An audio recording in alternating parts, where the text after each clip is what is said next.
Com a proteção de Deus, declaro aberta a presente sessão do Tribunal Regional Eleitoral de Mato Grosso. Cumprimento os meus colegas do Pleno, o digno procurador eleitoral, os dignos advogados e advogadas aqui presentes e os servidores da Casa. Eu indago aos pares se há alguma observação quanto à ata da sessão pretérita. Se não houver, eu proclamo aprovada. Eu quero participar a todas e a todos que em razão da ausência justificada do colega Dr. Marcos Faleiros, os processos da sua relatoria, o que esteja com vista, serão adiados para a sessão da terça-feira, no dia 4/7. Aqui consta o 40.609 e o 33.672 da pauta. A pedido do relator, está sendo retirado de pauta o processo 52.251/2016. Consta como recorrente a coligação Retomada do Crescimento, também um outro recurso de Dênio Peixoto Ribeiro, e com partes recorridas Angelina Benedita Pereira e Marcos Antônio Sampaio Rodrigues. Esse processo é da relatoria do colega desembargador Pedro Sakamoto, está sendo retirado de pauta para ser enviado para o revisor.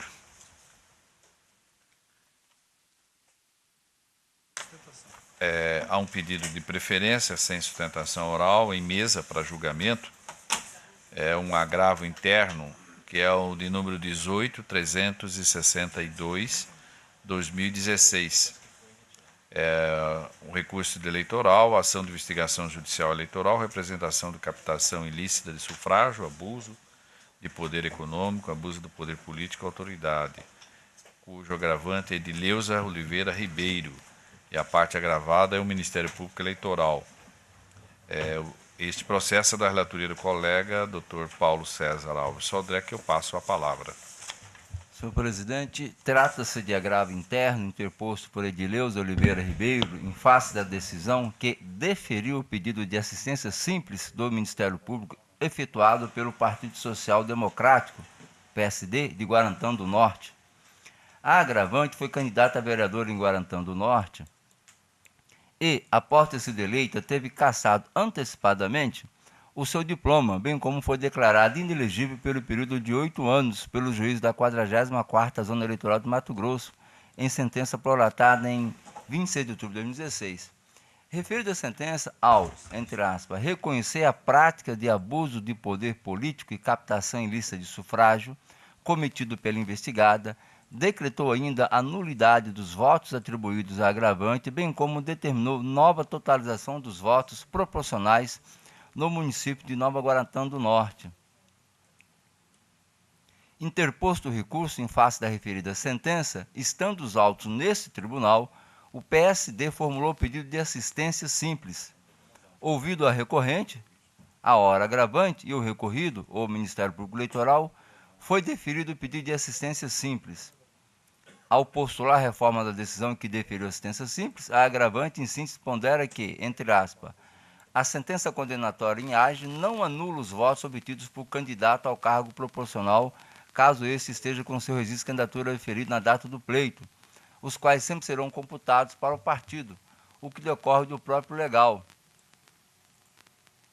E aí menciona a legislação, cuja hermenêutica é corroborada pela jurisprudência pátria. Devidamente intimado, o assistente simples quedou-se inerte. A Procuradoria Regional Eleitoral, por sua vez, manifestou-se insurgindo-se contra a pretensão do agravante. Reiterou a manifestação anterior ao argumento de que a regra contida no artigo 175 do Código Eleitoral não se aplica ao caso concreto, eis que votos eventualmente ceivados de abuso de poder não podem ser aproveitados pelo partido de coligação, eis que carregam mácula grave em si que prejudicam a formação da vontade do eleitor. É o relatório. Passo a palavra ao doutor procurador. Ratifico o parecer, excelência. Ratificado o parecer que opinou pelo desprovimento do recurso do agravo interno. A palavra está com o relator para o voto. Presentes os requisitos de recorribilidade com esse do agravo interposto. Conforme consignado no relatório, a agravante insurgiu-se contra a decisão que deferiu o pedido de assistente simples do Ministério Público Eleitoral formulado pelo PSD de Guarantã do Norte.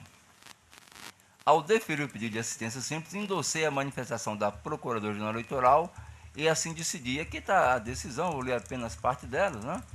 Aduz o partido que tem interesse no presente feito, uma vez que, com a nova totalização dos votos determinados expressamente na sentença do juiz de piso, objeto de recurso nesses autos, segundo estimativa, terá uma de suas candidatas a vereadoras eleitas.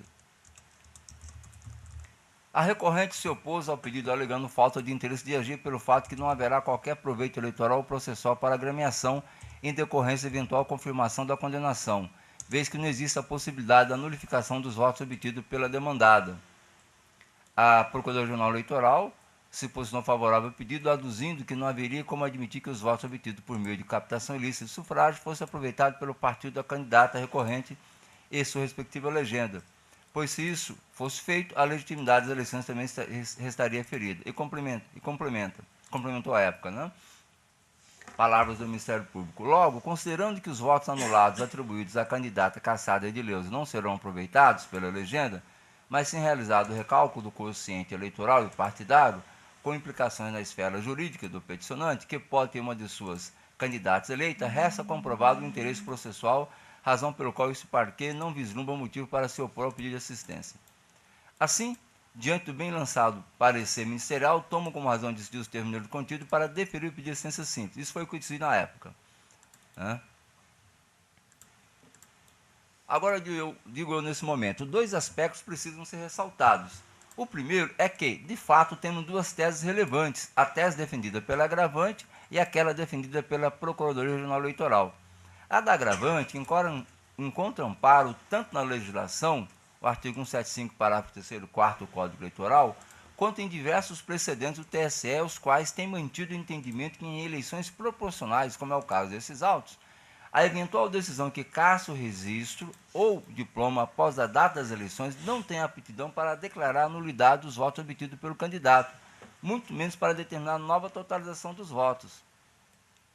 Aqui tem vários precedentes do TSE, da relatoria do ministro Dias Toffoli, ministro Henrique Neves e do Dias Toffoli novamente, nesse sentido. A tese da Procuradoria-Geral Eleitoral, alinhada com a sentença do juiz da 44ª Zona Eleitoral do Mato Grosso, pelo fato de entender que, em se tratando de votos obtidos com abuso de poder, a regra a ser aplicada não será a do artigo 175, parágrafo 3º e 4º do Código Eleitoral, mas sim a derivada do artigo 222 do Código Eleitoral, artigo esse que dispõe que é também anulável a votação quando viciada de falsidade, fraude, coação, uso de meios de que trata o artigo 237 ou emprego de processo de propaganda ou captação de sufrágios vedado por lei. Contudo, o segundo aspecto, que no meu sentido é o mais relevante para aferir o interesse processual do assistente simples, independe da decisão a ser proferida por esse tribunal quanto ao destino dos votos atribuídos à agravante em eventual confirmação da cassação do diploma eleitoral, o que, a propósito, só poderá ser efetuado por ocasião da apreciação do mérito recursal. No momento, e isso para mim é o mais importante, o interesse processual do assistente simples, ao contrário do que afirma a agravante, não decorre da decisão a ser proferida nesta AGE em grau recursal, mas tal interesse processual já existe e decorre tão somente da decisão proferida no primeiro grau. Com efeito ao sentenciar, o magistrado consignou o dispositivo da sentença. E aqui eu peço vênia, ele julgou parcialmente procedente, peço vênia para ler apenas os itens D e E. Decretar a nulidade dos votos atribuídos a Edileuza de Oliveira Ribeiro e determinar seja efetuada nova totalização dos votos das eleições proporcionais no município de Guarantã do Norte, desconsiderando os votos ora anulados.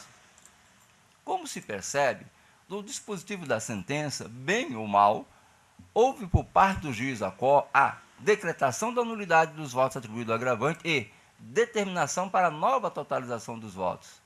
Em sendo mantido o entendimento contido na sentença do juiz o assistente simples do PSD poderá ser beneficiado em decorrência da nova totalização dos votos, porque no caso aí não vai para a legenda e iria sim para o candidato do partido dele. né? Ora, eis aí o interesse processual do assistente simples do Ministério Público Eleitoral, qual seja a manutenção da sentença, em especial em relação às determinações contidas nas alíneas D e E. Se o assistente tem direito material ao quanto decidido pelo magistrado de primeiro grau, é fato irrelevante do ponto de vista processual, pois é princípio consagrado pela doutrina e pelo Código de Processo Civil a autonomia entre o direito de ação e o direito material, eis que um não se confunde com o outro.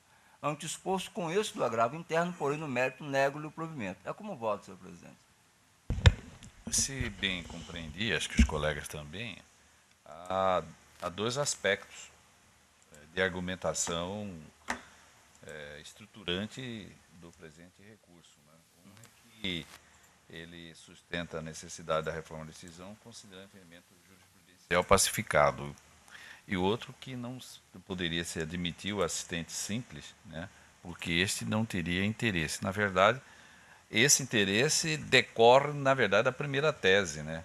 Está umbilicalmente ligado uma à outra.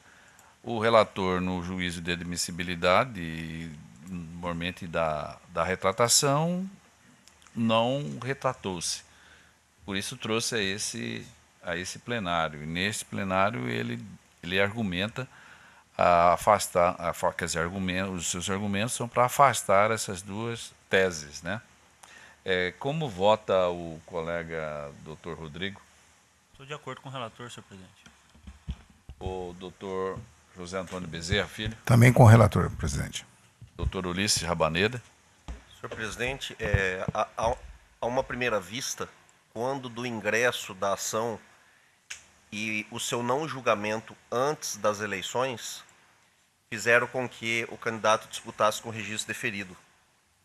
De modo que, quando do ingresso da AEG, se é que ela foi interposta antes das eleições, né, poderia-se dizer que ali não havia o interesse jurídico, mas como a sentença, e aí me parece, né, doutor Paulo, que o interesse decorre do que consignado na sentença.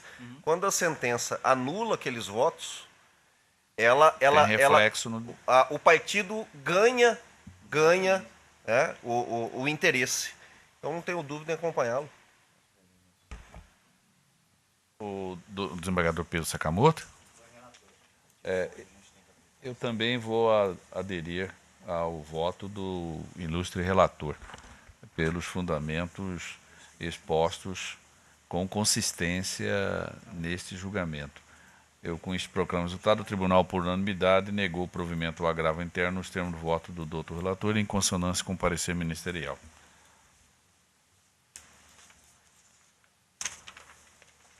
Chama julgamento o 2.4 da pauta, que é o processo 32.492/2016.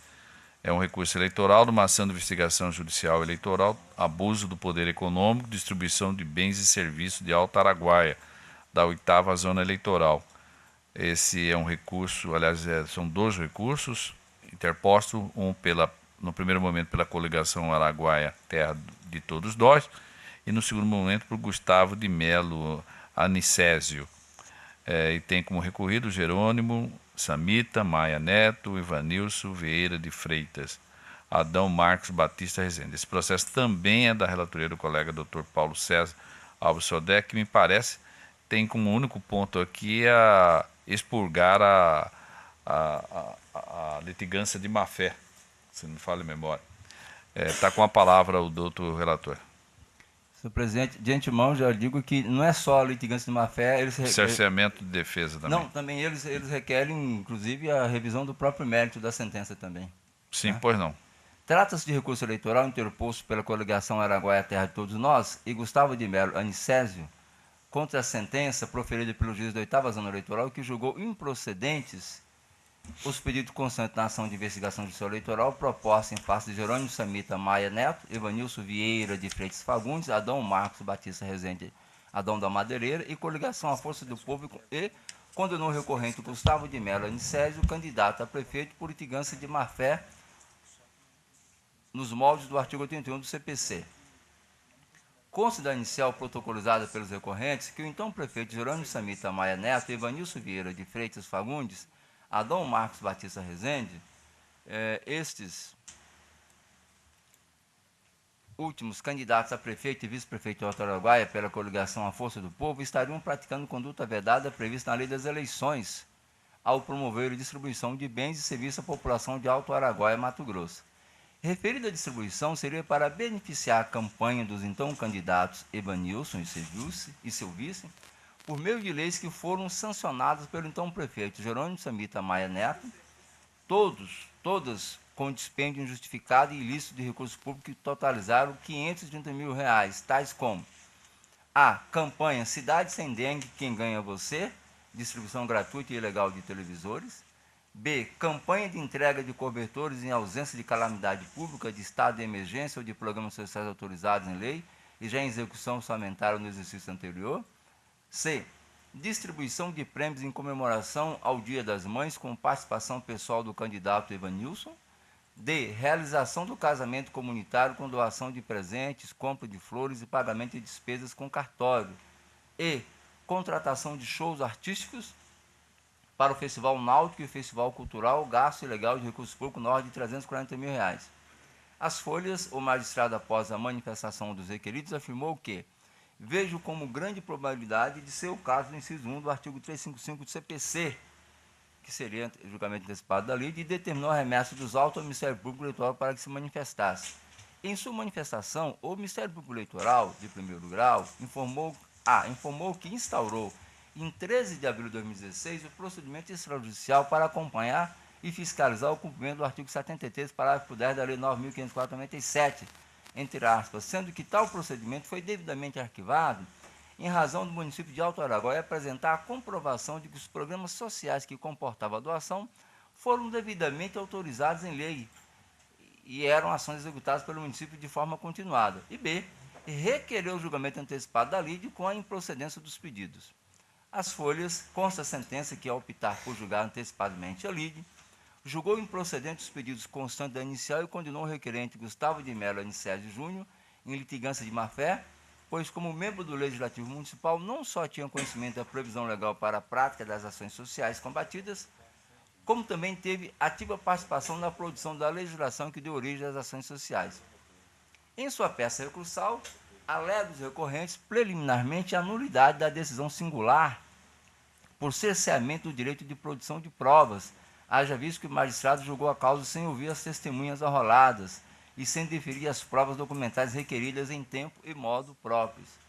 Sustentam ainda a ausência de fundamentação da sentença em afronta ao artigo 489 do CPC, pelo fato de não ter considerado todos os pontos suscitados na inicial.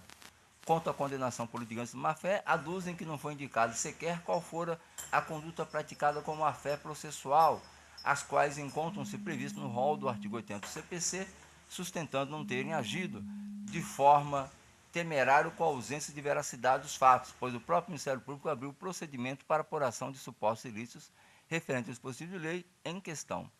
Pugnou final, e aqui pelo acolhimento das preliminares, alternativamente pelo provimento do recurso julgando os procedentes dos pedidos, as contrarrazões vieram os autos, impugnando as razões recursais sustentando a legalidade do ato praticada. Ouvida nesse tribunal, a Procuradora-Geral Eleitoral se manifestou pela rejeição das preliminares e no mérito pelo provimento parcial da irresignação, tão somente para afastar a multa por litigância de má-fé. É relatório, senhor presidente? Sim, agora eu compreendi. Na verdade, litigância de má-fé é o mérito do recurso. Isso. E há duas questões prévias de natureza prejudiciais, Sim. que culminaria numa eventual nulidade do ato sentencial. Perfeito. Né? Ouça-se a douta Procuradoria. Ratifico o parecer, excelência. Ratificado, portanto, o parecer, retorna a palavra ao digno relator. Primeiro preliminar, nulidade da sentença por cerceamento de defesa. Alegam os recorrentes a nulidade da sentença por cerceamento do direito de produção de provas em razão de o magistrado ter julgado antecipadamente a lide sem ouvir as testemunhas arroladas e sem deferir as provas documentais requeridas em tempo e modo próprios, afrontando assim o devido processo legal. A preliminar não merece ser acolhida. Em relação à produção de prova documental, os recorrentes, além de terem juntado com a inicial diversos documentos, que constam foram 2655, não requereram mais outras provas documentais em relação às quais, eventualmente, não tivesse acesso no momento da propositura da ação. Se limitaram de forma genérica a, entre aspas, protestar pela produção das provas em direito admitidas. No que diz respeito à oitiva das testemunhas, de fato, houve pedido expresso, inclusive tendo sido arrolado correta e tempestivamente as folhas 22. Contudo, extrai-se da inicial que os recorrentes apresentaram o rol de testemunha para fim de esclarecer ao juízo cada fato apontado na inicial por terem presenciado em loco ou terem conhecimento das campanhas e eventos listados nos quais teria havido distribuição de bens, coisas inadequadas e recursos públicos. Ao sentenciar, o magistrado destacou o quê? O litígio versa sobre matéria que não exige produção de provas, além das documentais anexas aos autos, encontrando-se autorizado o julgamento antecipado, esse que apresenta a hipótese do artigo 3551 do CPC. Para respaldar seu entendimento, juntou jurisprudência do Tribunal Superior Eleitoral e Superior Tribunal de Justiça. Em que pese tratar-se de ação de investigação judicial eleitoral, cujo rito segue a Lei Complementar 6490, que prevê a abertura de prazo para as alegações finais em audiência, né? Na audiência, a abertura, fazem que serão debatidas provas produzidas nos autos, dependendo do caso concreto, não há óbice de aplicação do Instituto do Julgamento Antecipado da lide. Agiu assim com acerto do magistrado, uma vez que a situação se amolda à hipótese descrita no artigo 3551 do Código de Processo Civil vigente conforme o estado de seu voto. Aqui eu faço uma parte, a coisa é diferente quando tem instrução processual e o magistrado, obviamente, tem que abrir, nós já julgamos aqui, tem que abrir vista para que as partes possam fazer as alegações finais. Nesse caso, ele não abriu porque julgou antecipado, os documentos estavam todos nos autos. O Ministério Público pediu. O Ministério Público pediu. Ele não pediu, não. Não. Assim agiu com acerto do magistrado, uma vez que a situação se amolda à hipótese escrita no artigo 3551 do Código de Processo Civil vigente, conforme citado no seu voto. Artigo 355. O juiz julgará antecipadamente o pedido e proferindo sentença, aqui é matéria de lei, né? Na espécie, aí eu digo por que eu acompanho o entendimento do magistrado. Na espécie, a inicial vem instruída com as leis que, em tese, haviam sido utilizados em benefício da campanha dos concorrentes, além de panfleto dos eventos citados pelos recorrentes, tais como show de prêmios do Dia das Mães e cópia da divulgação de matérias relativas a esses eventos juntadas de mídia. Analisando-se detidamente os fatos narrados na inicial e os documentos que acompanharam, observo que não foi mencionada nenhuma circunstância fática que precisasse da oitiva de testemunho para ser confirmada ou infirmada. Tanto é assim que o próprio órgão ministerial de primeiro grau, agindo na condição de custo leges, opinou pelo julgamento antecipado da lide, eis que aquele assunto já havia sido investigado pelo próprio órgão ministerial e arquivado por não ter, a juízo do Ministério Público, não estou aqui acatando ainda a tese dele, sido encontrada nenhuma ilegalidade. Prescindível, pois, a produção de outras provas, a exemplo da prova oral, mostrando-se suficiente a prova documental produzida e anexada à inicial, bem como aquela juntada pelos requeridos em sua defesa, como respaldo da jurisprudência que ora colaciono. Aqui tem precedentes do STJ em outra matéria, e é um precedente que mais me interessa, de Santa Catarina, que é a mesma situação fática. Diz o precedente: a age de ordinário migra para a fase instrutória. Por extensão, prevê a Lei Complementar 6490 que haja prazo para alegações finais, as quais têm por objetivo permitir o debate das provas, levando para o julgador as convicções das partes a tal respeito. Só que é possível a extinção do processo ou julgamento antecipado, não havendo provas a produzir ou sendo elas impertinentes. Nesse caso, havia as provas solicitadas, mas o juiz, numa valoração, numa cognição, entendeu que elas eram desnecessárias. E nesse ponto eu comungo com ele. Haverá, depois de posicionamento ministerial, se não for o autor da ação, a sentença. E aqui está o precedente do TRE. A Procuradoria-Geral Eleitoral, corroborando esse entendimento, nesse tribunal, destacou que, no caso dos autos, vê-se que todos os elementos de prova suficiente ao julgamento foram carreados pelo autor junto à exordial e pela defesa em sua contestação. Assim, embora o requerente tenha postulado a oitiva de testemunha na peça introdutória, tal prova requerida é desnecessária para a resolução da controvérsia, face à conduta imputada aos requeridos. Aí vem execução de projetos que implicam distribuição gratuita de bens em pleno ano eleitoral, a tese defensiva, continuidade de projetos autorizados em leis e executados em anos anteriores e a farta documentação dos autos que possibilita ao juiz, dentro do seu poder instrutório, dispensar a fase probatória oral. Dessa feita, não é que se fala em cerceamento de defesa, mas de observância ao postulado constitucional da celeridade e economia processual. Posto isso, com êxito do recurso, em consonância com o parecer ministerial, rejeita a preliminar de julgamento antecipado da lide suscitada pelos recorrentes. É como voto. Indago do plenário essa primeira prejudicial que está sendo afastada pelo colega. Todos estão de acordo? O cerceamento? Questionamento, senhor Eu presidente. vou tomar, então, só um minutinho, doutor Rabanete, então eu tomo o voto na ordem. Doutor Rodrigo, De acordo com o relator. doutor José Antônio Bezerra Filho. Também com o relator. Agora sim, o doutor Ulisses, por favor. Tem um questionamento, doutor Paulo. Ao que parece, as questões fáticas que ele gostaria de provar com a prova testemunhal, elas são incontroversas, que é a distribuição dos bens. É isso? Isso. Com relação, tem um ponto que eu vi no relatório em que eles alegam, e aqui eu faço questão de ler, item C das alegações: distribuição de prêmios em comemoração ao Dia das Mães com a participação pessoal do candidato Evanilson. E aí eu questiono, essa participação pessoal também restaria incontroversa? Digo isso porque, dependendo de como o colegiado se posicionar com relação ao mérito, nós temos decidido aqui que a eventual utilização dessa distribuição de bens, né, no momento de dosar a pena, qual foi a postura do candidato, se utilizou de maneira eleitoreira ou não, nós temos dosado ela para multa ou até mesmo para cassação. Né?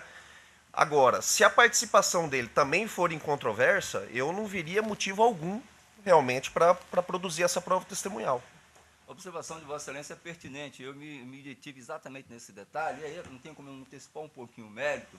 Nesse caso, o Show das Mães ali, eu vou abordar no mérito, é um programa que existia já praticamente há 10 anos, né, continuado, e ele, apesar de ter alegado, não há nenhuma foto, não há nada que demonstre que o Evanilson tenha participado desse evento, né, e foi por isso que eu me baseei para afastar. Também fiquei preocupado com esse único ponto arguído, que Vossa Excelência bem observou. Mas, além de ele não ter trazido nenhum outro elemento que dissesse, era um evento. Inclusive tem foto do prefeito distribuindo, mas só o prefeito, que não foi candidato à eleição, não há foto de ninguém ali. Não há nenhum indício de que esse Evanilson tivesse participado. O Evanilson não é o... Não é o prefeito, não. Estou de acordo. Eu também vou aderir o voto. Eu também, na verdade, num primeiro momento tive uma dúvida, como o doutor Rabaneda, né? Se ele não contrapôs os fatos, né, não haveria razão para que houvesse a abertura da instrução, notadamente da coleta de prova oral, porque a prova documental foi o suficiente para afastar qualquer dúvida sobre a conduta da imputada àquele candidato eleito. Né? A segunda prejudicial... desculpe, desembargador Pedro. Me desculpe. Portanto, a unanimidade, o plenário está afastando essa primeira prejudicial de mérito, que é o cerceamento de defesa, que culminaria na nulidade da sentença. A segunda é a ausência de fundamentação do ato sentencial. Senhor presidente, eu vou ser bastante expedito nessa aqui. Eu analisei detidamente a sentença, a manifestação do Ministério Público em segundo grau para afastar, e aí o magistrado, com muita... foi bastante sucinto, mas ele abordou, eram 5 aspectos fáticos, ele abordou cada aspecto fático e fez o juízo de valor dele. Eu até cito jurisprudência aqui do STJ, sobre o novo 489, mas não é nem o caso do 489, porque o magistrado abordou ponto por ponto de forma sucinta, mas abordou então uma ausência de fundamentação, e eu estou rejeitando essa preliminar. Todos estão de acordo? Embora que ele tenha feito de forma sucinta, né, mas ele explicou cada um dos fatos colocados pela parte naquele processo. Todos estão de acordo? Ao mérito, então, agora. Antes de inicialmente, eu confesso que quando eu peguei essa área, eu fiquei assustado pelos valores, pelas proposições, mas depois analisando, inclusive isso já até antecipa aqui o meu voto com relação à litigância de má-fé, foi uma ação extremamente bem feita pelo autor, mas muito bem contestada pela parte recorrida e com intensa participação, que não é muito comum. Às vezes o juiz nem ouve o Ministério Público no primeiro grau, com participação do Ministério Público do primeiro grau, como na função de custo-legis ali, e até porque já tinha participado, então foi bem interessante esse processo. Presentes os requisitos de recorribilidade, merece ser conhecido o presente de recurso. No caso, os recorrentes ajuizaram uma ação de investigação judicial sob o fundamento de abuso de autoridades recorridos com o fim de beneficiar os candidatos Evanilson Vieira de Freitas Fagundes. E aqui o Evanilson ficou em segundo lugar, só para esclarecer, o eleito foi um outro prefeito, ele ficou em segundo lugar com 34%, não foi eleito. E Adão Marcos Batista, candidato a prefeito e vice-prefeito do Alto Araguaia no pleito de 2016, mantendo o mesmo grupo do então prefeito Jerônimo Samita Maia no poder. Tal abuso estaria configurado na distribuição de bens, valores ou benefícios por parte da administração pública à comunidade Alto Araguaia, por meio de instrumentos legais de autoria do prefeito, configurando a prática de conduta vedada descrita no artigo 73, parágrafo 10 da Lei das Eleições. Referido dispositivo veda a distribuição gratuita de bens no ano eleitoral, portanto é imprescindível verificar se as condutas do então prefeito, primeiro recorrido, Jerônimo Samita Maia Neto, descrita no inicial, se amolda essa hipótese. Aqui eu transcrevo o parágrafo 10 do artigo 73, que veda a distribuição gratuita de bens, valores ou benefícios por parte da administração pública e elege duas exceções, exceto nos casos de calamidade pública, de estado de emergência, né, ou de programas sociais autorizados em lei e já em execução orçamentária no exercício anterior. Então essas são as duas hipóteses que nós estaremos analisando. Passo a análise de tais condutas. A. Campanha Cidade Sem Dengue, quem ganha você, distribuição gratuita e ilegal de televisores. Na defesa encartada nos autos, os então representados afirmaram que, em janeiro de 2016, o governo do estado de Mato Grosso decretou verdadeira guerra contra o mosquito Aedes aegypti, transmissor das patologias dengue, zika e chikungunya, conforme pode ser observado em matéria jornalística que cópia do decreto 391 de 15 de janeiro de 2016 do governo do estado de Mato Grosso. Em razão disso, e com orientação repassada pelo governo estadual, foi editada a lei municipal que criou a campanha municipal Cidade Sem Dengue, quem ganha você. Verifico que procede a alegação dos recorridos na mesma linha esposada pelo magistrado que assim consignou. Observe inicialmente, disse o magistrado, que o decreto estadual, considerando a portaria do Ministério de Saúde, a qual declarou situação de emergência em saúde pública de importância nacional, instituiu o Comitê Interinstitucional de Mobilização e Combate ao Mosquito Aedes aegypti e determinou que os órgãos e entidades públicas no âmbito municipal ficariam responsáveis pelo enfrentamento de ações da presente situação de emergência decretada em nível federal. Em razão da aventada orientação, foi editada a Lei Municipal 3771, de 2016, a qual instituiu a campanha em questão. Constato, por sua vez, que o artigo 7º da citada lei dispõe que os recursos oriundos dessa campanha seriam de convênios com o governo estadual. Então, essa é a primeira hipótese. O dinheiro não veio do município, sim do estado, cuja concretização verifica os documentos de folhas 8689. Assim sendo, entendo presente a ressalva legal para essa situação, qual seja nos casos de estado de emergência. De fato, a campanha se amolda perfeitamente à exceção prevista no supracitado parágrafo 10 do artigo 73 da Lei das Eleições. Ademais, como ressaltado no parecer ministerial nesta Corte, a campanha desenvolvida pela Prefeitura de Alto Araguaia decorre dessa orientação e está de acordo com tais diretrizes. O incremento de uma premiação aos munícipes que contribuíssem em maior grau no combate à epidemia não soa abusivo, mas sim como um incentivo. Além disso, os recursos oriundos da campanha têm origem em convênio com o governo estadual, conforme o artigo 7º do decreto mencionado e documentos que comprovam a origem do recurso. Colação de jurisprudência nesse sentido.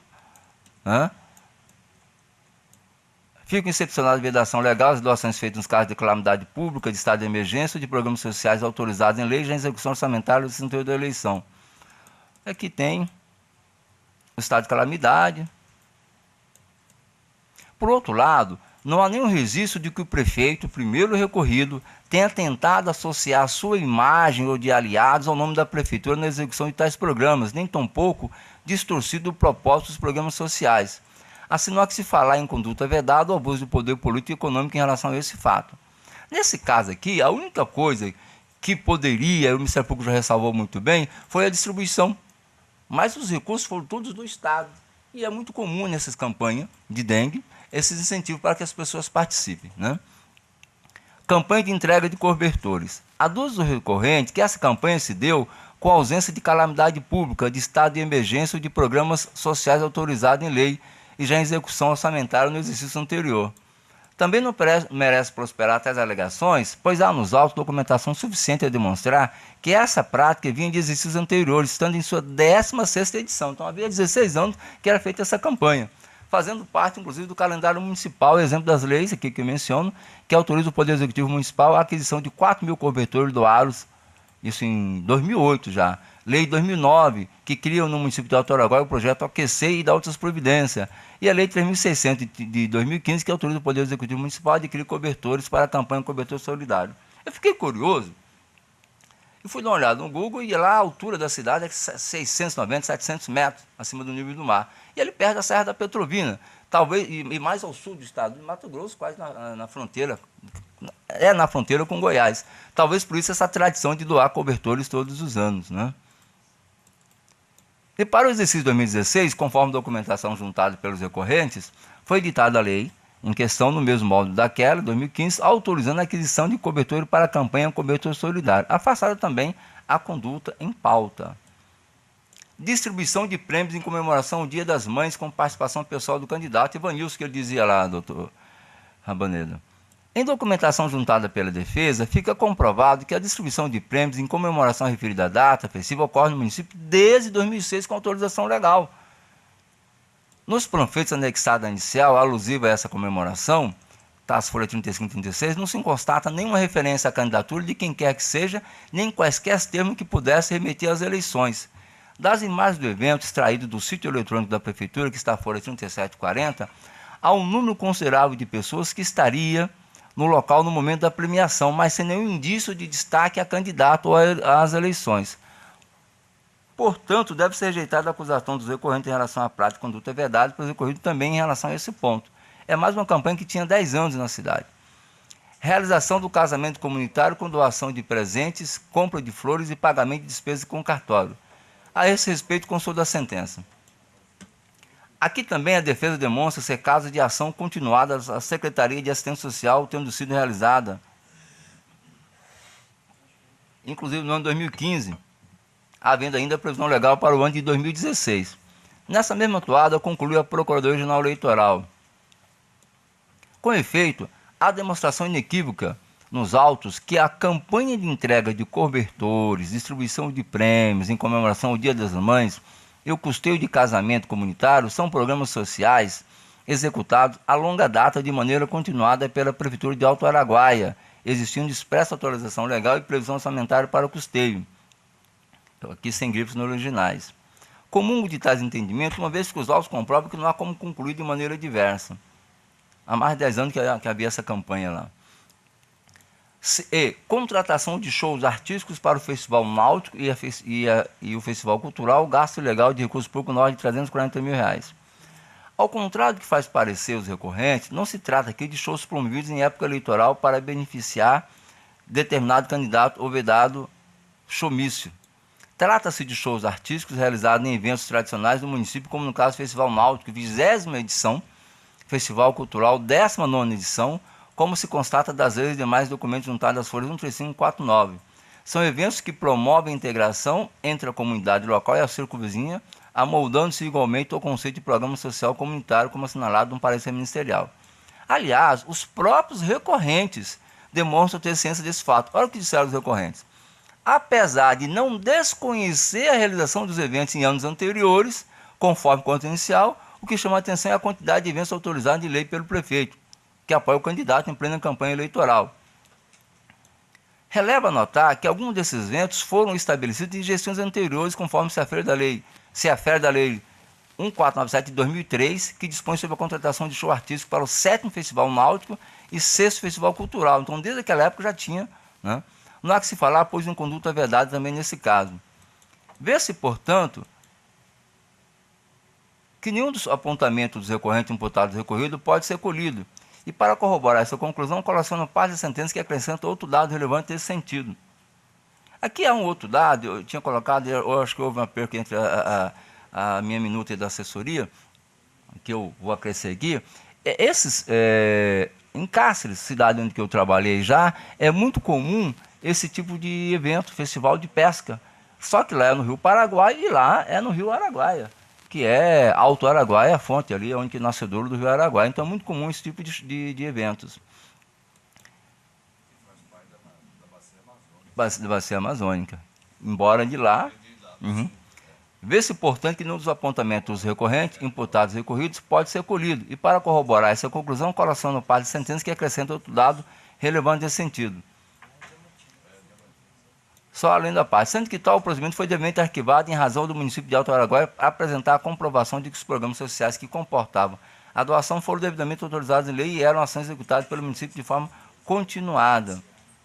Desta feita, inexistente qualquer ato que pudesse evidenciar o uso de máquina pública como mecanismo para angariar votos e ou beneficiar candidaturas, nem tampouco indício de práticas de condutas vedadas, que afetasse a igualdade e oportunidade entre os candidatos no período de 2016, merece reforçar as alegações contidas nas razões recursais.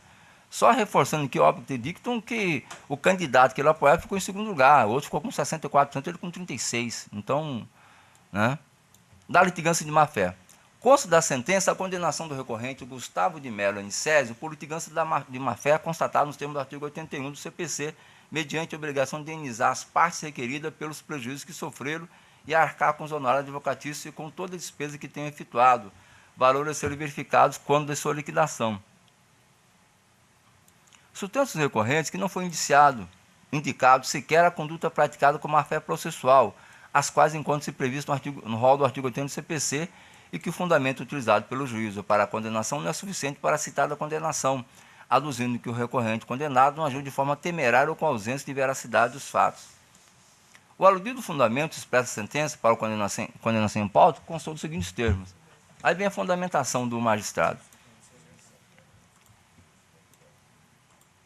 A dos recorridos que o recorrente... Aqui eu nem vou ler, está à disposição, ele faz apenas referência ao fato dele ter sido vereador e ter tido conhecimento prévio da existência dos projetos das leis.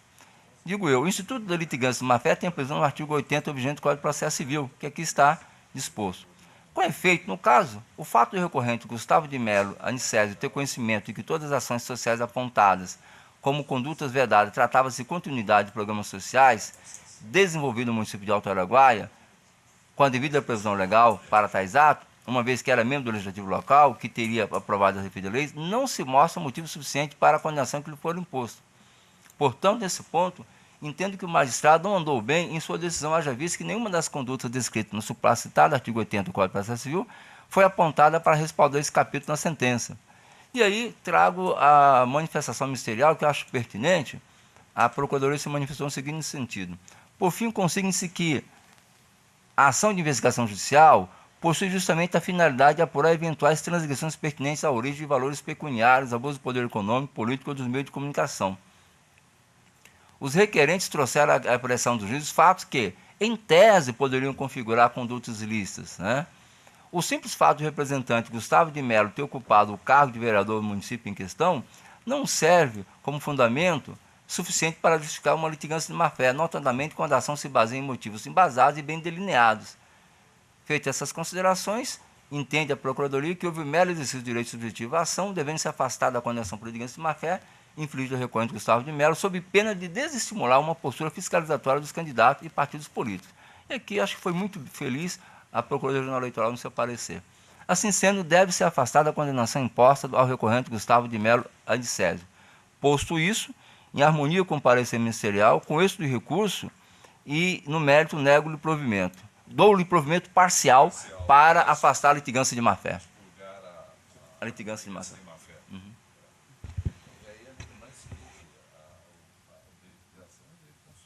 Lógico.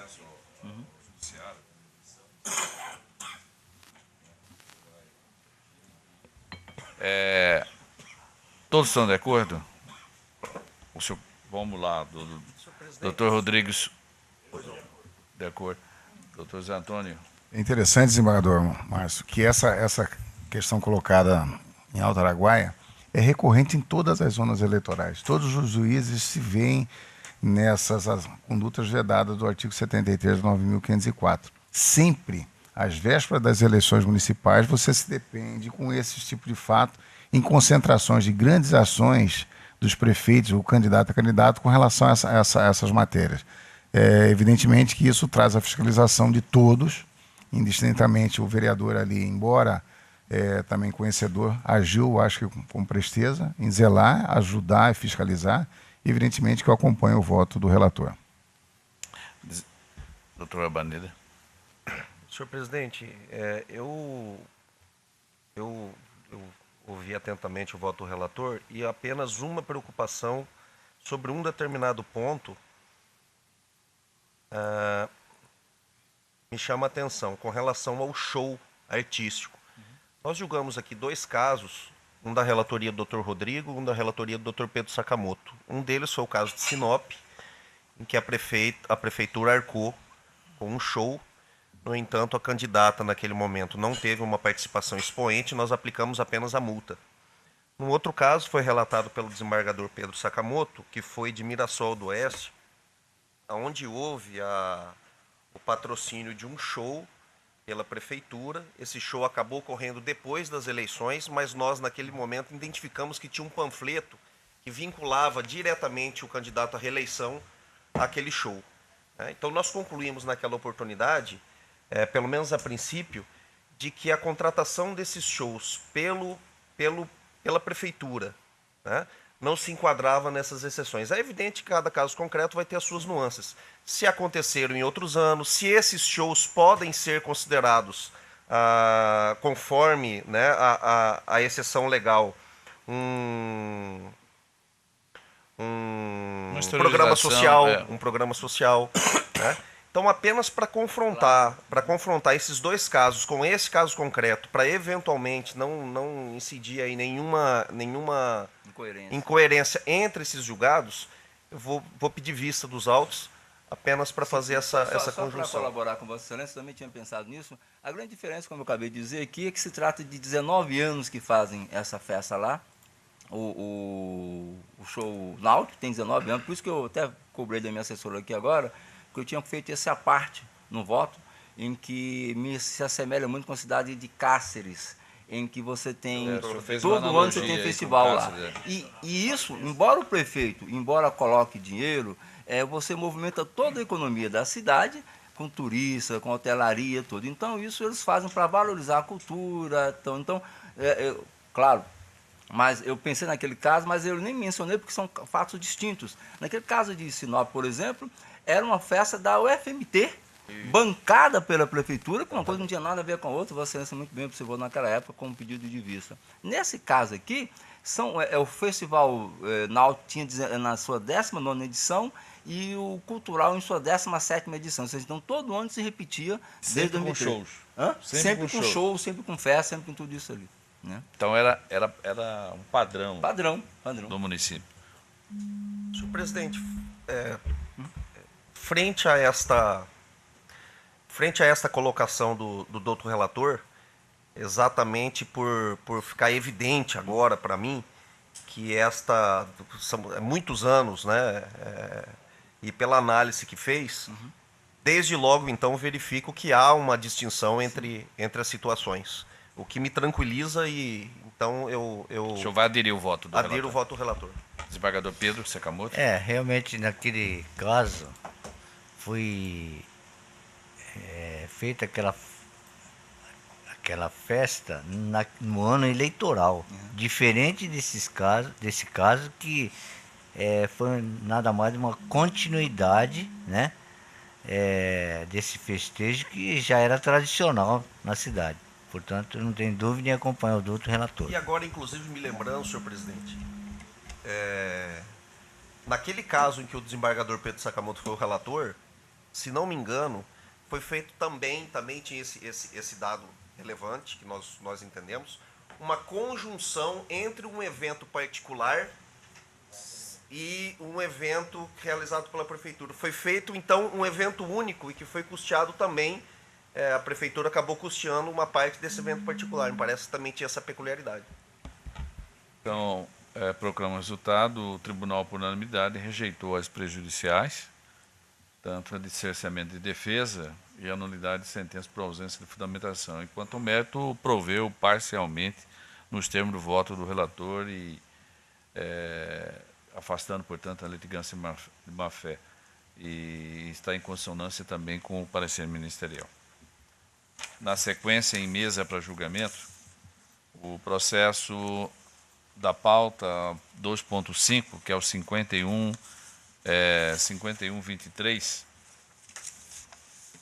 5122-3, 2016. É um recurso eleitoral, prestação de conta, candidato ao cargo de vereador de Comodoro, da 71ª Zona Eleitoral, eleição 2016, recorrente Aparecida de Almeida Dias de Sá, e a parte recorrida ao Ministério Público. Esse processo da relatoria do Dr. Rodrigo Roberto Curvo, que está com a palavra. Obrigado, senhor presidente. Curso de recurso eleitoral interposto por Aparecida de Almeida Dias de Sá, candidata ao cargo de vereador pelo município de Comodoro, eleições 2016, contra a decisão do juiz da 61ª Zona Eleitoral, que desaprovou sua prestação de contas de campanha. O candidato apresentou prestação de contas simplificada, conforme preceitua a legislação e a resolução de regência. Em parecer preliminar, foi oportunizada a candidata sanar as irregularidades apontadas e a diligência foi atendida. O parecer técnico conclusivo opinou pela aprovação das contas. O Ministério Público Eleitoral opinou pela desaprovação das contas em razão da constatação da existência de arrecadação de recursos sem a correspondente emissão de recibos eleitorais, ocasião em que houve ponderação pela intimação da candidata a fim de sanar a irregularidade. Devidamente intimada, não se manifestou, conforme certidão de folhas 28, tendo o Ministério Público Eleitoral opinado pela desaprovação das contas. As contas foram desaprovadas, as folhas 30 e 32, cuja sentença foi objeto de interposição de embargos de declaração, os quais não foram conhecidos devido à sua intempestividade, conforme decisão de folhas. Interposto o recurso eleitoral, a candidata suscitou as preliminares de tempestividade do recurso de embargos de declaração, até para justificar a tempestividade do recurso eleitoral que interpôs, e de nulidade da sentença, em razão da não observância do rito processual estabelecido para o processo de prestação de contas simplificado.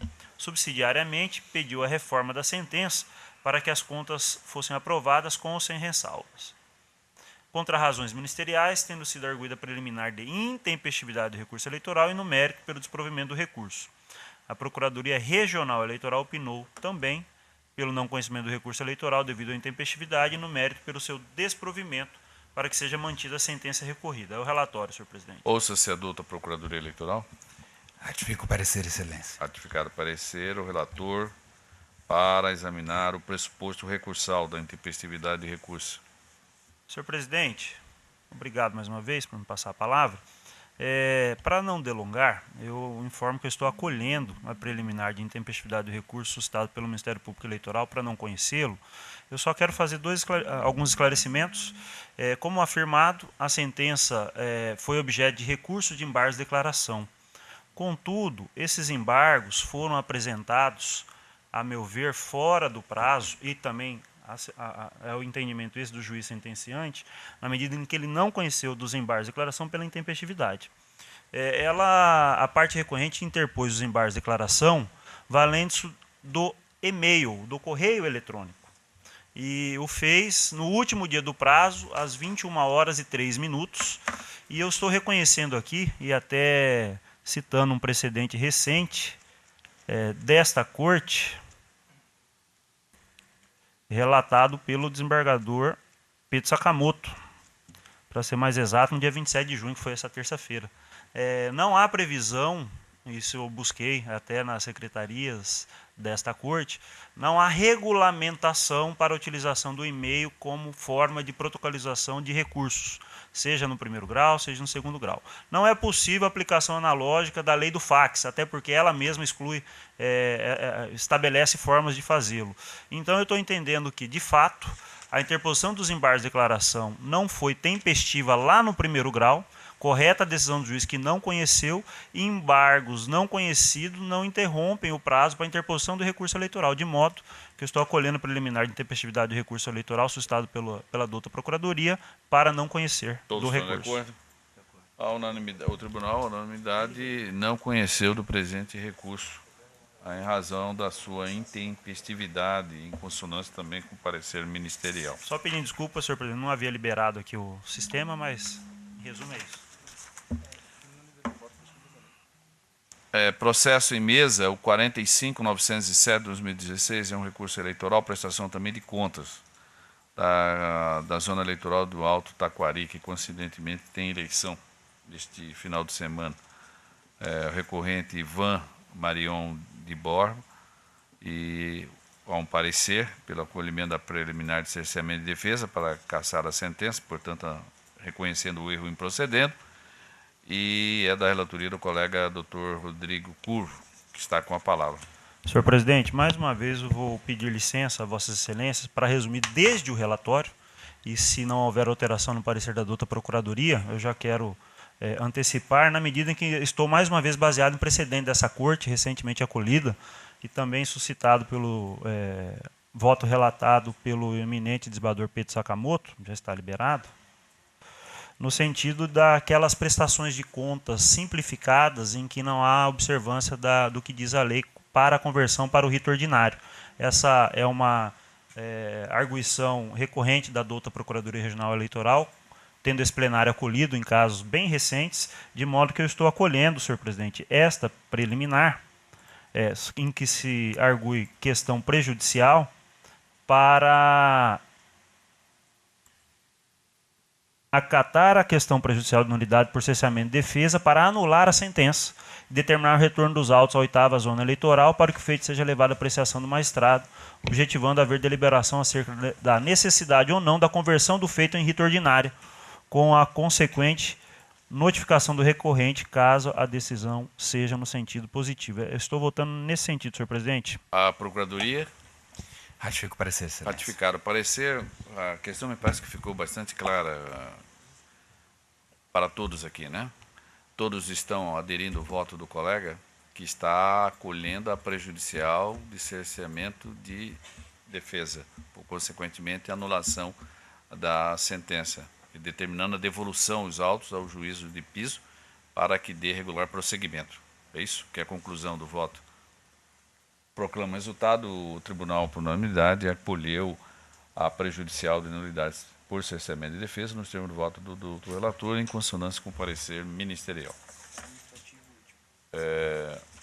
Está, portanto, concluída a pauta do processo judicial desta sessão. Passemos agora ao processo administrativo. Em mesa é um processo administrativo que é uma minuta de resolução sobre a criação e instalação do Comitê Estratégico do Sistema Eleitoral neste tribunal. Esse processo é da minha relatoria. Eu indago aos eminentes colegas se todos receberam o relatório e o voto, e bem como a minuta da resolução, a proposta de resolução da criação desse comitê de sistema eleitoral, que é um comitê permanente. Eu assinalo no relatório que é uma proposta da instituição do Comitê Estratégico do Sistema Eleitoral no âmbito deste Tribunal Regional Eleitoral de Mato Grosso, com o escopo de compor um novo modelo de organização integrada e sistêmica, assegurando eficiência e convergência das potenciais humanos com os recursos administrativos e financeiros, bem como a atualização das estruturas organizacionais frente à realidade do processo eleitoral atual, mediante a integração das instituições que compõem o sistema eleitoral do Estado de Mato Grosso.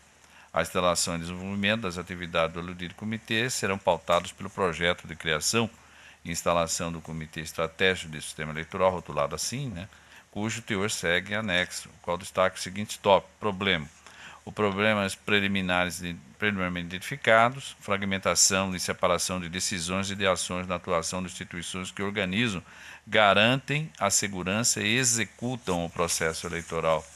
Segundo, desatualização das estruturas organizacionais e isolamento das instituições que compõem o sistema eleitoral do Estado de Mato Grosso para o cumprimento de seus desideratos, possibilitando a prática de atos que tendem ao desequilíbrio da disputa eleitoral.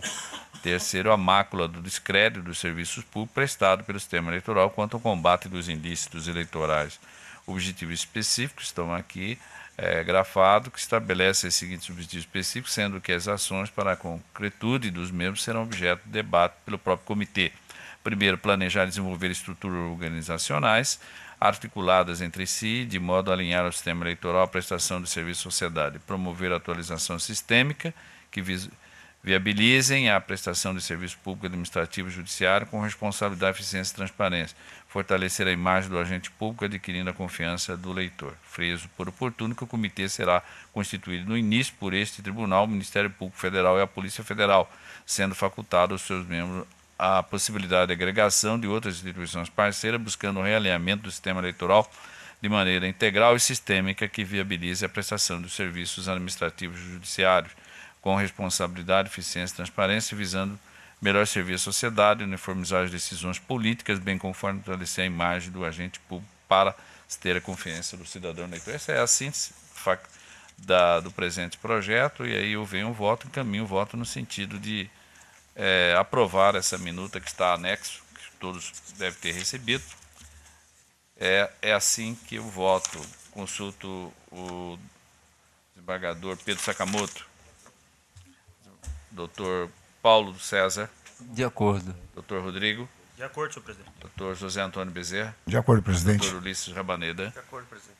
Então, o tribunal, o pleno, né, resolve, então, os membros, por unanimidade, aprovar o normativo que trata da criação e instalação do Comitê Estratégico do Sistema Eleitoral. Isso é um comitê permanente, passa a ser permanente, não só no processo eleitoral em si, no calendário eleitoral, como no momento anterior, para se preparar.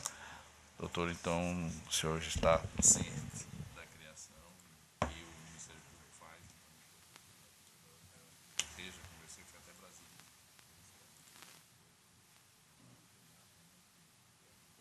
Seria para que nós possamos começar o nosso trabalho.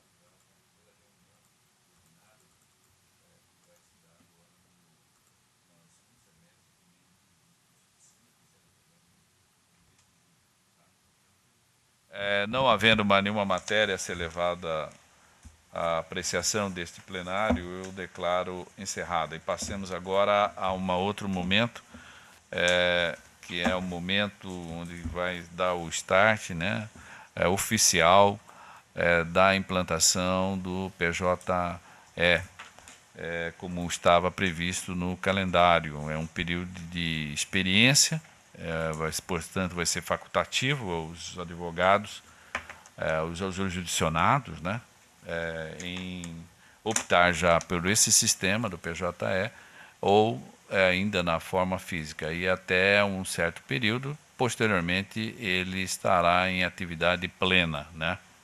Então, no primeiro momento, eu convido com muita satisfação o colega Dr. Rodrigo, que está à frente dessa implantação, para tecer as suas considerações sobre a implantação desse sistema na data de hoje, que coincidentemente se comemora o dia de São Pedro, né? E o Pedro, que é o nosso colega, que carrega essa grande responsabilidade de santidade, né, está conosco aqui no plenário. Isso é com muita satisfação. Doutor Rodrigo. Obrigado, senhor presidente. Os eminentes pares, eu cumprimento, o doutor Procurador Regional Eleitoral, senhoras e senhores que estão presentes conosco hoje aqui. A Ordem dos Advogados sempre presente também, eu agradeço. Na verdade, senhor presidente, eu vou fazer a leitura de um breve relatório das atividades desenvolvidas há mais de ano por esta Corte Regional Eleitoral, né? Ainda sob a presidência da desembargadora Maria Helena Gargalhoni Povos e a vice-presidência e a corregedoria então desenvolvida e desempenhada pelo desembargador Luiz Ferreira da Silva. e após Vossas Excelências, o senhor desembargador Márcio Vidal, assumir a presidência, o senhor desembargador Pedro Sakamoto, a vice-presidência e corregedoria desta corte, foram continuadas e houve uma progressão nas atividades para chegarmos nesta data. Prestando contas, portanto, das atividades, eu trago um breve relatório sobre o sistema que, a partir desta data, 29 de junho de 2017, este egresso Tribunal Regional Eleitoral passa a adotar, qual seja o processo judicial eletrônico na versão 2.0. As atividades relativas à implantação do PJE tiveram início a partir de uma solicitação da Secretaria Judiciária para a criação do Comitê Gestor Regional do Processo Judicial Eletrônico, nos moldes preconizados pelo artigo 34 da Resolução do Tribunal Superior Eleitoral, número 23.417/2014, resolução que instituiu o processo judicial eletrônico como sistema informatizado de constituição e tramitação de processos judiciais e administrativos na Justiça Eleitoral. A partir de então, senhor presidente, em 8 de setembro de 2016, formalizou-se o PAE, número 7.060/2016, a partir de comunicação do Tribunal Superior Eleitoral, informando a publicação da portaria número 948, norma que definiu como marco de implantação do PJE nos regionais, como sendo o final deste ano de 2017. Inicialmente, foi proposta pelo TSE a data de 5 de junho deste ano para a implantação do referido sistema na Justiça Eleitoral mato-grossense, mas, após deliberação do Grupo de Trabalho do PJI, acatada pelo Comitê Gestor Regional, essa data foi alterada para hoje, 29 de junho.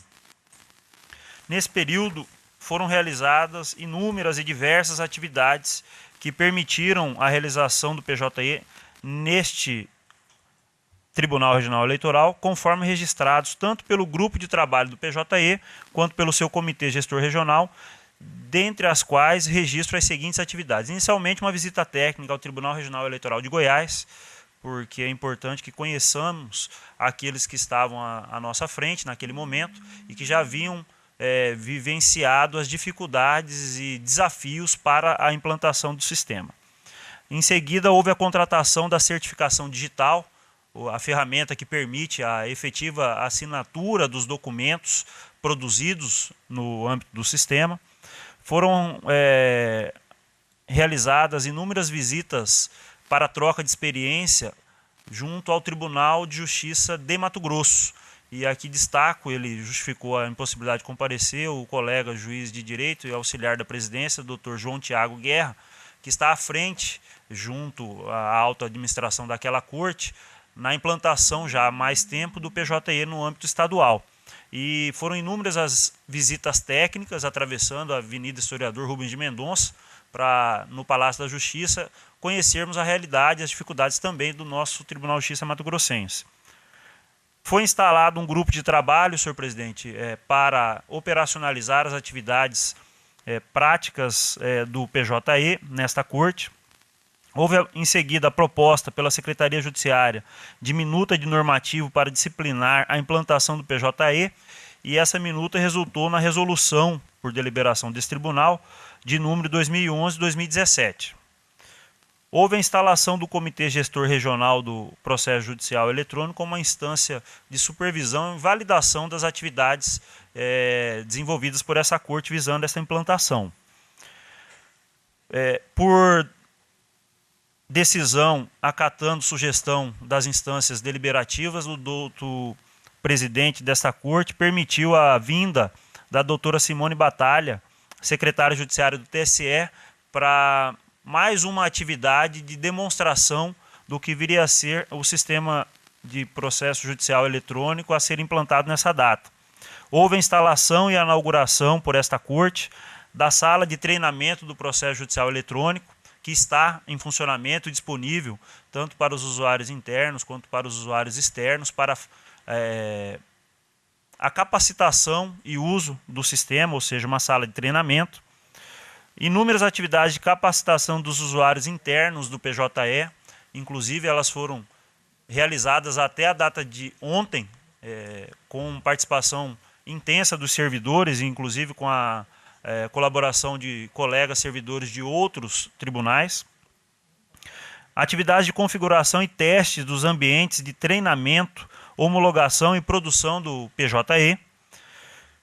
Houve, como já antecipei, a realização da semana de implantação do PJE com a visita de servidores do TRE de Sergipe, os quais auxiliaram nos treinamentos dos usuários internos, na configuração do sistema e na apresentação do PJE aos usuários externos, no caso, cito aqui a OAB e a Defensoria Pública. E, finalmente, na última sessão de terça-feira, realizamos aqui uma sessão plenária simulada, demonstrando a nova sistemática de votação e da própria sessão, onde foi possível identificarmos inúmeros desafios técnicos que haveremos de superar com bastante trabalho. Foram essas, senhor presidente, eminentes pares, doutor procurador, senhoras e senhores, as atividades nesse quase um ano de trabalho intenso, que não se encerra nessa data, pelo contrário, iniciamos uma nova etapa de muito trabalho, que a dedicada equipe de servidores permitiram que chegássemos nesse dia histórico, em que entra em produção, nesta data, o processo judicial eletrônico, PJE, no TRE de Mato Grosso. Momento em que a Justiça Eleitoral mato-grossense, no segundo grau de jurisdição, ressaltando mais uma vez que nessa primeira etapa, o PJE é instalado em algumas classes, em inúmeras classes processuais no segundo grau de jurisdição, nas zonas eleitorais ainda não. Abrimos, então, senhor presidente, as portas para os novos tempos da modernidade, dando um passo enorme para atingirmos um processo judicial eletrônico digno do século XXI. Futuro em que a modernidade, a transparência e principalmente a acessibilidade serão as marcas de uma jurisdição equânime, célere e efetiva, removendo as barreiras físicas por intermédio da tecnologia da informação para que todos possam alcançar e realizar os seus direitos. É uma prestação de contas, senhor presidente. Caminho para finalizar, devolver a palavra a Vossa Excelência, mas antes eu quero reafirmar que é apenas uma etapa que estamos vencendo, iniciando uma nova série de desafios. Reafirmo aqui para todos, inclusive, e de maneira bastante especial os senhores advogados, que vão passar a utilizar da mesma maneira que os julgadores, essa nova ferramenta, que é uma nova versão, é uma versão diferente daquela que estamos acostumados na Justiça dos Estados, é uma versão 2.0, cedida pelo Conselho Nacional de Justiça, avalizada pelo Tribunal Superior Eleitoral, mas pendente de aperfeiçoamentos. Então, o Tribunal Regional Eleitoral tem a chance de contribuir para o aperfeiçoamento dessa ferramenta a partir de hoje. Eu quero, senhor presidente, antes de finalizar, registrar nominalmente aqui agradecimentos a todos aqueles que até agora, de maneira inestimável, contribuíram para entrarmos em produção com o processo judicial eletrônico. Como havia dito, as duas instâncias principais para fazer a efetiva implantação são o Comitê Gestor Regional do Processo Judicial Eletrônico, instituído por esta Corte, e quero aqui render minhas homenagens ao Dr. Gonçalo Antunes de Barros Neto, juiz da 55ª Zona Eleitoral de Cuiabá, integrante do comitê, o Dr. Kleber de Oliveira Tavares Neto, o Procurador Regional Eleitoral, evidentemente aqui extensivo ao Dr. Alisson, esses cumprimentos. Dr. Gonçalo Adão de Arruda Santos, presidente da Comissão de Direito Eletrônico da OAB, representante da Ordem junto ao Comitê Regional. A doutora Maria Clara Gonçalves Calil, defensora pública da União e representante da Defensoria Pública da União, também integrante. E aqui minhas homenagens também ao Dr. Kelson de França Magalhães, o representante da Corregedoria Regional Eleitoral junto ao comitê, o Dr. Nilson Bezerra, nosso diretor-geral, o Dr. Luiz César Darieno, secretário de TI desta Corte, que tem muito trabalho pela frente, continua tendo muito trabalho pela frente, o Dr. Breno Gasparotto, nosso secretário judiciário, incansável na colaboração para que chegássemos a essa data, e da parte do grupo de trabalho do PJE, senhor presidente, quero aqui destacar o trabalho mais uma vez do Nilson, do Breno, do Darienzo, e agora da doutora Cristiane, a nossa assessora da presidência do TRE, Dr. Mauro Sérgio Diogo, coordenador jurídico da Corregedoria, Dr. Gustavo Castor, coordenador da gestão da informação da SJ, Dr. Jacques de Barros Lopes, coordenador de registro de informações processuais, Dr. Isaqueu, coordenador de apoio ao pleno julgamento, o nosso assessor de planejamento da Secretaria Judiciária, Dr.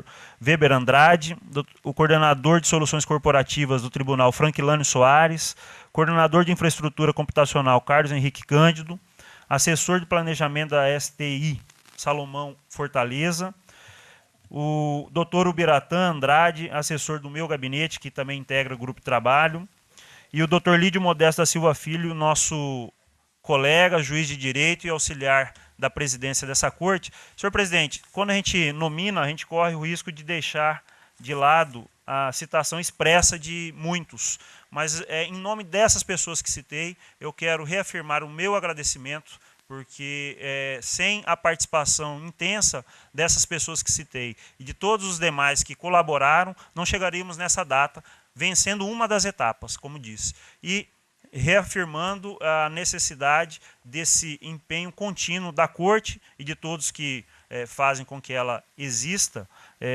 para a efetiva implantação do sistema nesta casa. De modo, senhor presidente, que finalizo e para que Vossa Excelência possa oficializar o sistema nesta data e só registro que enviarei oficialmente esse relatório de atividades a Vossa Excelência. Era o que tinha a prestar contas nesse momento, senhor presidente. Em nome da Corte, eu agradeço a efetiva participação do colega Dr. Rodrigo, extensivo a todos os colegas nominados por ele e também aqueles que trabalharam de uma forma indireta ou anônima, né, para permitir que nesta data de 29 de junho de 2017, que se comemora o dia de São Pedro, e que ele tem a fama de carregar a chave que ninguém quer que ele abra a porta por hora, né? Eu vou solicitar a presença do nosso técnico e professor Luiz César para que traga a chave digital para oficialmente darmos o início ao processo judicial eletrônico. Como disse o Dr. Rodrigo, falar em tecnologia é algo que deve se aprender diariamente, né? E é infinito o conhecimento. Teremos algumas dificuldades, o que é natural, né, do que se tratar de seres humanos que vão operar um sistema, né? Mas tenho certeza de que todos vão contribuir, porque diante das dificuldades nós iremos aprender e vai se evoluir esse sistema cada dia para se aperfeiçoar o serviço jurisdicional, né? É uma era na qual nós vivemos. Eu tenho a consciência que há uma dificuldade tamanha, porque é algo muito mais complexo do que foi anteriormente na nossa evolução da civilização humana, na realização dos nossos serviços, mas temos muito que aprender, né?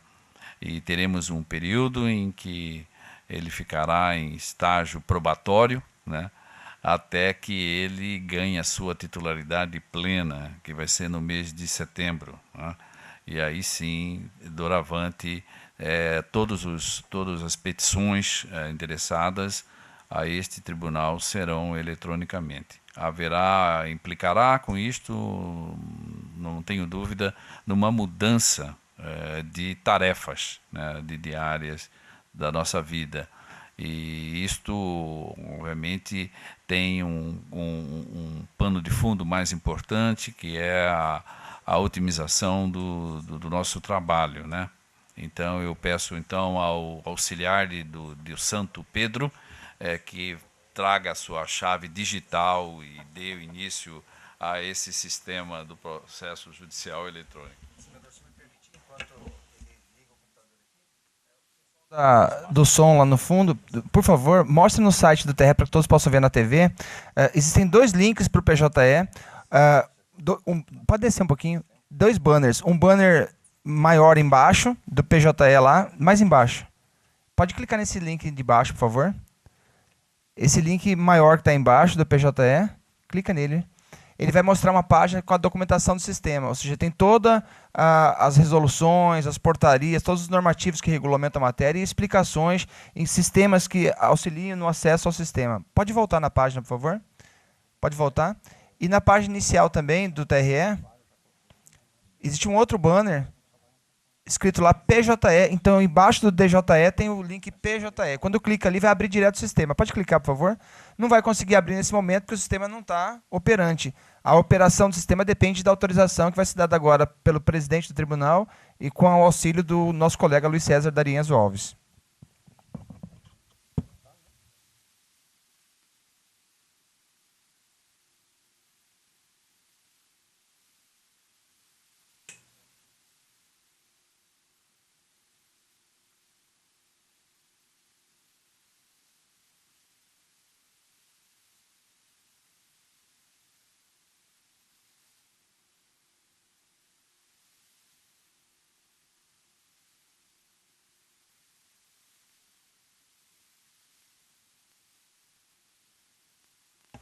Oficialmente implantado o PJE neste Tribunal Regional Eleitoral.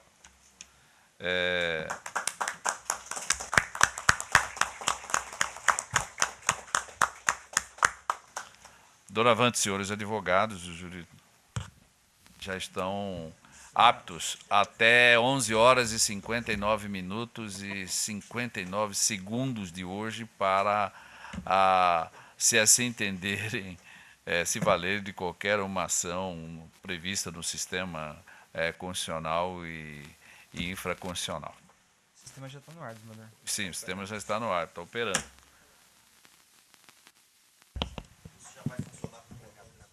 Já. Os colegas que já estão de plantão já vão, obviamente, ter essa novidade, né, no cenário.